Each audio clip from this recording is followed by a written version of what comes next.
kita memasuki minggu baru di bulan yang baru ya. Saya Karo, siap menemani Anda di acara Rumpi No Secret Club. Ramai banget semangat loh ya semuanya di sini. Ada Daniel juga yang menemani kita di pojok sana dan tentunya sudah hadir beberapa bintang tamu yang akan berbagi ceritanya. Tapi sebelumnya kita ke pojokan dulu untuk membahas yang sedang ramai diperbincangkan di luar sana, baik itu untuk hal-hal yang datang dari dunia nyata maupun dari dunia maya. Kali ini kita membahas dari dunia kucing ya. Ini adalah update seputar kucing-kucingnya Uya Kuya yang kemarin sempat ya ada yang bawa kemana atau mungkin ada yang lepas pada saat insiden masa mendatangi kediaman Uya Kuya gitu ya. Ini dari siapa? Dari postingnya dari Indira. Jadi Indira ini adalah seorang influencer yang sering juga membagikan kegiatannya itu memberi makan kucing-kucing liar begitu. Dia tulis ya, update kucing Uya Kuya pagi ini pukul 9 kucing telah dijemput dari rumah warga gitu ya, ini salah satunya. Dan apalagi nih, kemarin juga sempat berhasil berinteraksi dengan Cinta Kuya dan saat ini proses identifikasi terhadap puluhan kucing lain yang hilang dari rumahnya sedang dilakukan. Apabila ada yang merasa mengambil atau melihat kucing di sekitar area rumah Uya Kuya, mohon bantuannya untuk memberikan informasi. Jangan dijual, jangan disiksa, pakai hati nuranimu. Terima kasih gitu. Coba kita lihat daftar kucingnya ya. Ini kucingnya bagus-bagus banget, ada nama-namanya juga. Iya lucu-lucu ya, ada yang namanya siapa nih? Arafu, Oreo, itu yang lucu banget yang namanya Oreo. Ada yang namanya Cemong, ya. Gemes, ini ada 12 sih. Ya. Ada banyak lagi ya gitu, tadi ada puluhan. Beberapa sudah ditemukan, ada update-nya kayaknya sudah dicentang-centang. Ada, coba mana lihat. Ada tapi kurus. Apa? Kok tahu sih kamu? Kamu kok tahu sih? Kalau ini update dari Sherina gitu ya. Kaliko female di luar list karena ditemukan sebelum list dibuat. Status rawat inap di vet. Vet itu adalah dokter hewan ya. Daisy status di foster saya pagi ini akan cek di vet. Cemong status dijemput pagi ini ya. Devi, ini namanya Devi. Status dijemput siang ini. Okinawa tengah, yang menariknya Okinawa yang mana sih? Status tengah negosiasi dengan yang mengamankan, doakan lancar. Yang mana yang namanya Okinawa, coba lihat. Yang enggak kelihatan ini. Yang mana? Ya ampun, itu gemes banget ya ampun. Oh, itu yang kemarin diangkut sama kandang-kandangnya itu ya. Yang pakai kandang itu. Nomor 13. Ya, lucu banget. Ya mudah-mudahan ya, karena ada yang bilang kalau aku sih aku belum pernah memelihara kucing ya. Tapi katanya kucing itu kalau pindah dari tempat yang dia biasa tinggal tuh kadang-kadang suka stres gitu ya. Jadi ya itu yang menjadi banyak keperhatian netizen juga. Coba kita lihat komentar-komentarnya berikut ini. Serius nggak diurus? Oh ini ada Kak chattingannya Serina. Oh ini komentar di postingannya Sherina soal kucing yang dia rescue, yang kucingnya Uya yang dibilang kurus gitu. Kamu kok tahu sih, orang belum lihat sendiri kucingnya. Dia bilang awas aja ada yang nyalain pendemo, orang dari awal aja kucingnya udah ditinggal tanpa dititipin ke penitipan kucing. Ini juga orang gimana ya? Dia nitipin dirinya sendiri juga udah bingung gitu mungkin loh, aku bukannya belain tapi kan gitu. Ternyata masyarakat lebih peduli sama kucingnya. Gue lihat banyak orang yang kasihan ke kucingnya ketimbang ke pemilik rumahnya. Malah di media atau komentar media sosial hampir 100% lebih kasihan ke kucingnya. Ya udah ya, karena kalau kucing kan ya kan dirawat, itu kan memang kucing yang dirawat gitu. Udah abis komentarnya cuma ini aja. Kita langsung ke Berliana Lovel ya. Berliana Lovel ini juga termasuk salah satu artis yang ikut serta ya. Kamu turun kemarin ya dalam bentuk kepeduliannya gitu, dan juga ada beberapa yang diabadikan. Kita lihat dulu profilnya berikut ini. Kita sudah bersama dengan Berliana Lovel, langsung duduk di kursi ini untuk menjawab pertanyaanku dengan jujur apa adanya. Apakah pertanyaanku ini jawabannya fitnah atau fakta? Berliana, kamu kemarin ikutan turun ke jalan bagi-bagi air mineral pada momen demo kemarin itu, selain untuk sebagai bagian kepedulian kamu, juga untuk bikin konten. Karena kalau lagi bikin konten itu viewersnya banyak sekali. Fitnah atau fakta? Fitnah. Kenapa kamu tergerak untuk ya itu tuh udah 3 hari yang lalu sebenarnya. Tadi aku nggak mau posting sebenarnya, cuman ada yang posting dan viral di sosial media yang lain. Akhirnya Ya udahlah, 3 hari kemudian baru aku posting. Oh jadi orang lain yang posting kamu Iya. pada saat bagi-bagi air. Sebenarnya makanya aku pakai topi biar nggak terlalu kelihatan kan. Orang tuh biasanya kan agak takut-takut gitu ya kalau mau ya walaupun ingin membantu tapi kan lihat masak kan kadang-kadang ya nggak tahu nih gimana arahnya gitu. Apa yang membuat kamu tuh berani dan tergerak untuk bagi-bagi air? Sedih sih ngelihat kondisi Indonesia sekarang. Bagi-bagi air ya biar aku mau ngasih apa ya buat negara ini, apa yang aku bisa kasih baru ini aja. Jadi kamu belanja sendiri. Iya. Kamu itu bawanya susah banget ya. Iya kan berat soalnya Bawanya ya. susah banget. Terus kamu siapa yang nemenin? Sendirian aja? Enggak, tim ada 3 orang. Oh ada 3 orang, jadi bawa gitu, terus kamu bagi-bagi. Terus apa pada saat kamu di situ tuh apa yang kamu lihat langsung tuh apa yang ya mungkin kita nggak sempat lihat secara langsung ya?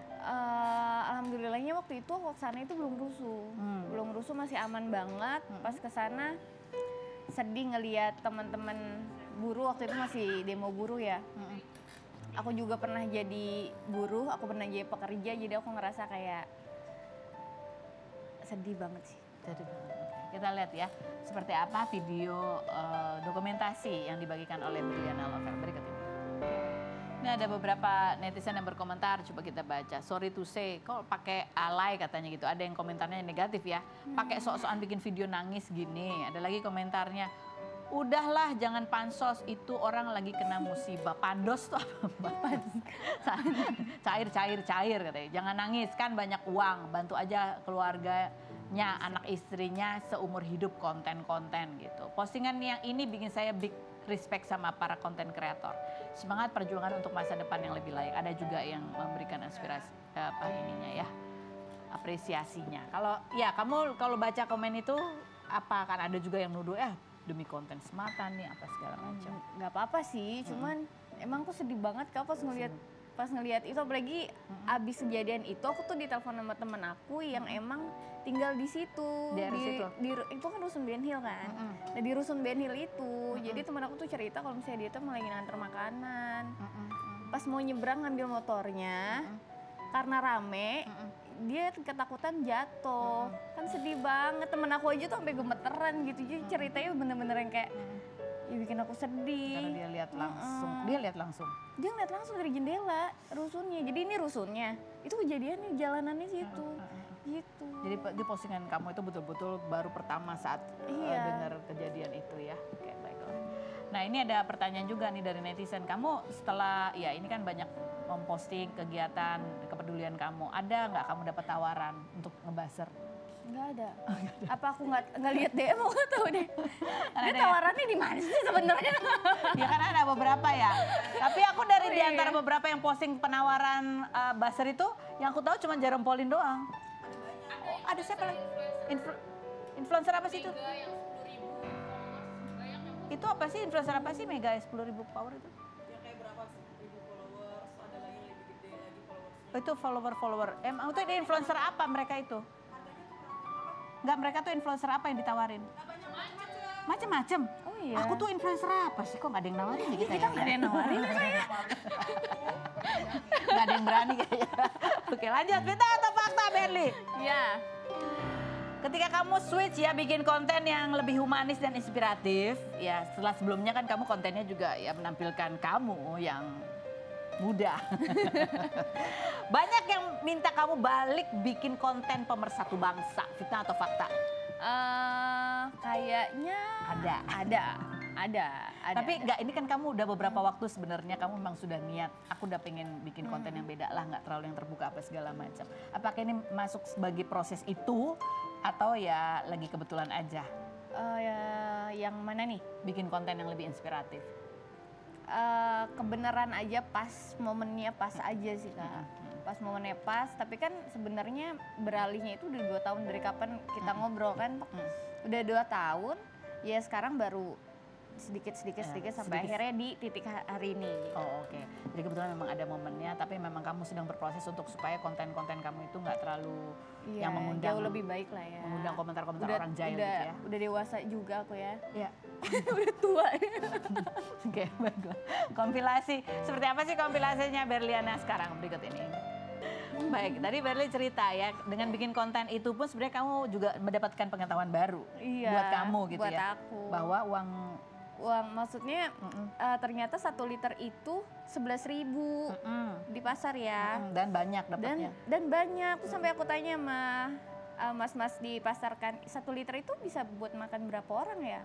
Nggak tahu, karena kan aku kalau masak nasi kan kira-kira doang gitu loh, nggak tahu 1 liter, Nggak ternyata tahu takarannya. banyak gitu. Biasa beli yang 5 liter, 5 liter. Ternyata 1 liter tuh banyak loh, dan bisa makan banyak orang ya, 4 orang, 4 piring.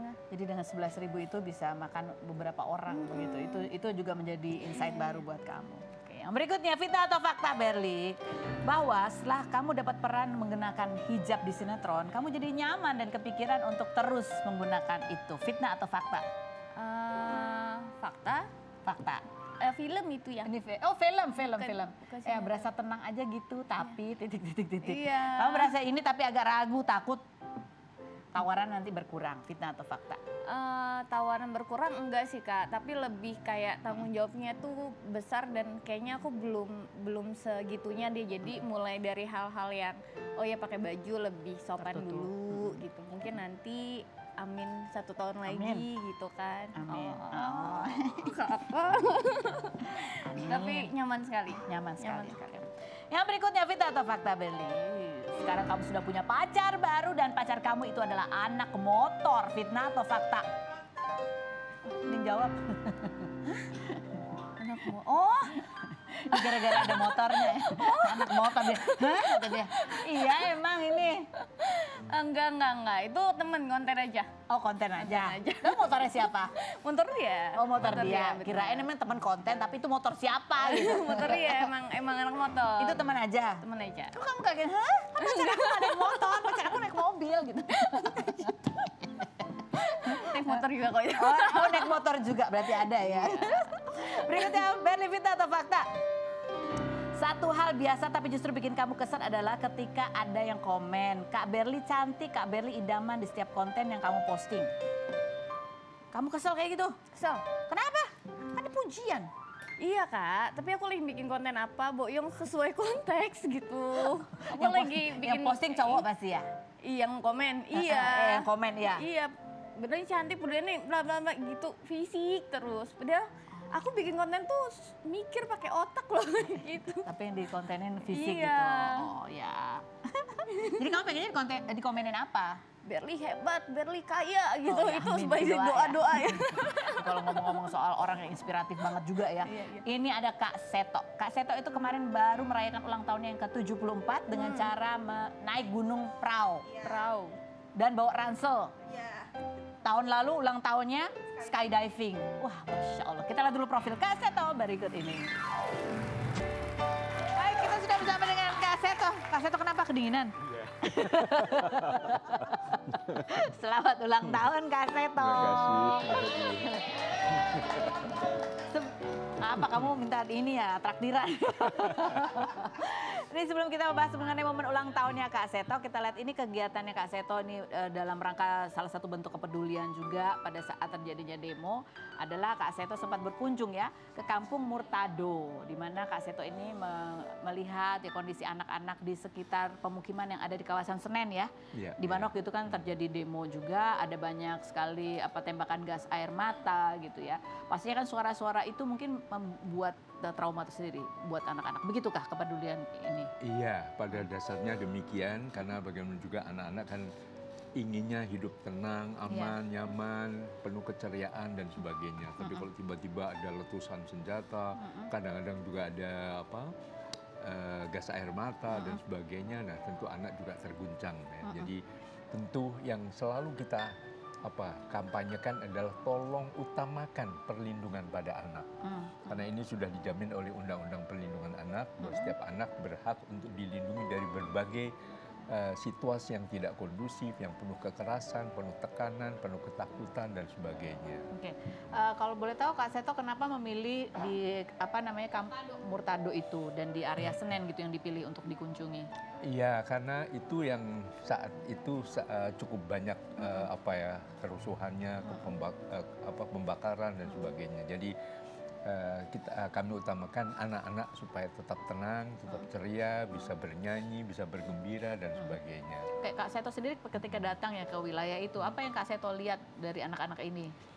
Ya, memang semula juga dalam keadaan cukup tegang, stres. Tapi namanya anak-anak ya, dengan mudah juga bisa berubah suasana hatinya manakala dihadapi dengan senyum, dengan penuh kasih sayang, kekuatan cinta dan sebagainya. Oke. Gitu.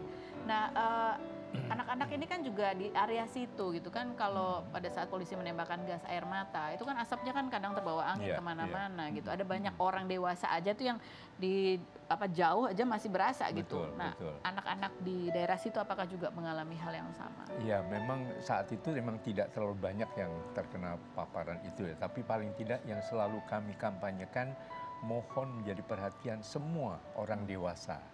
Jadi apa orang tua, mungkin kakak-kakak dari Karang Taruna dan sebagainya, supaya betul-betul mengedepankan kepentingan terbaik bagi anak. Oke.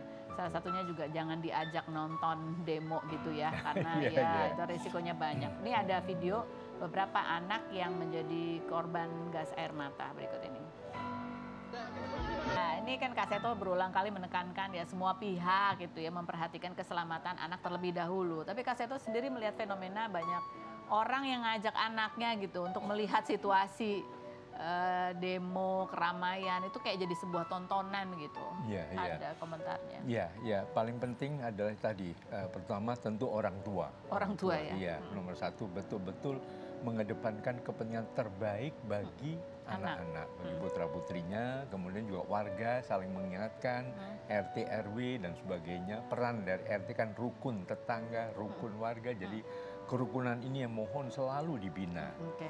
Jadi itu yang paling penting. Kemudian juga aparat mohon kalau melakukan suatu tindakan betul-betul juga dilihat apakah cukup banyak anak atau tidak. Ya, aparat juga ya kalau melakukan tindakan dilihat situasi sekitar itu seperti apa, apakah banyak anak-anak yang sedang ada di situ gitu ya.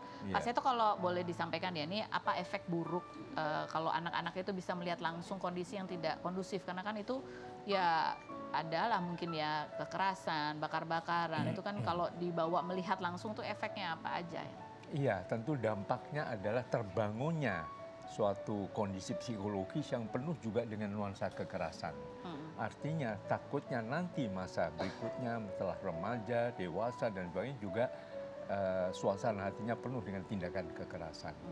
Jadi itu yang perlu kita jaga supaya nanti kan kita ini kan Indonesia Emas 2045 yang penuh dengan persatuan, persahabatan dan sebagainya, supaya jangan ada konflik yang berkepanjangan.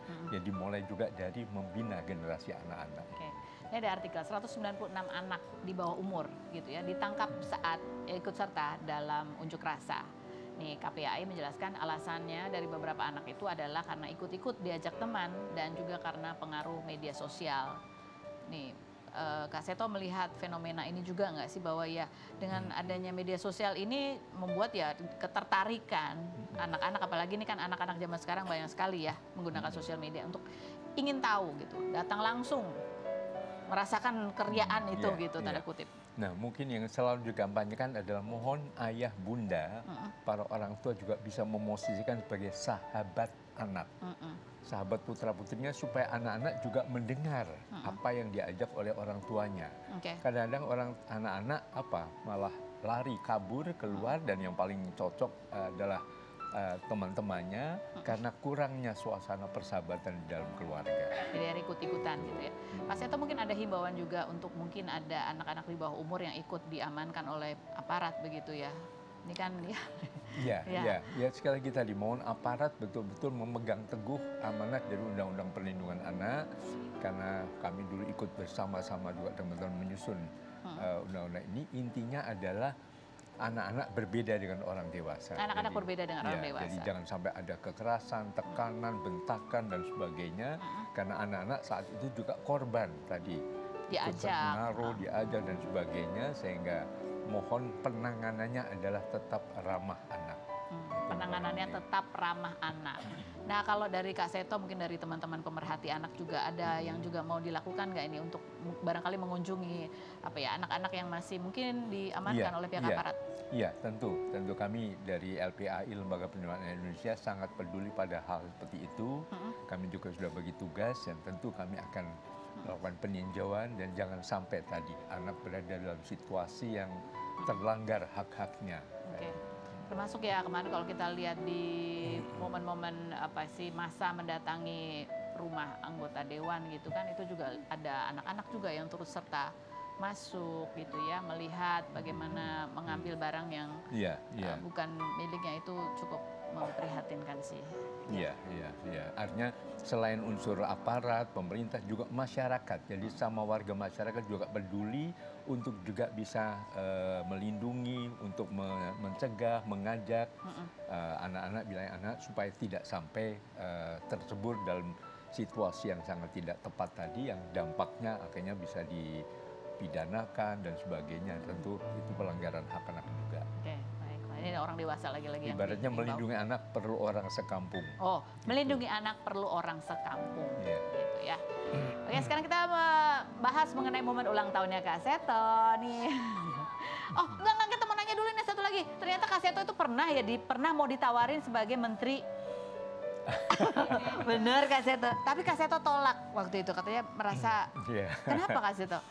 Iya, saya masih ingat waktu itu pertama kali saya diterima sebagai stafnya Pak Kasur, sebagai murid bagaimana mendidik anak itu tanggal 4 April tahun 1970. Iya. Jadi 55 tahun yang lalu. Kemudian beberapa bulan kemudian saya ingat tanggal 23 September tahun 1970, waktu saya sedang membantu membersihkan angklung dan membersihkan lingkungan tempat kerja Pak Kasur, tiba-tiba beliau menepuk pundak saya, lalu beliau mengatakan, "Di, kalau saya mati," itu kata-kata beliau persis saya tulis dalam buku harian saya waktu itu. "Tolong adik yang melanjutkan perjuangan saya mendidik dan melindungi anak-anak Indonesia."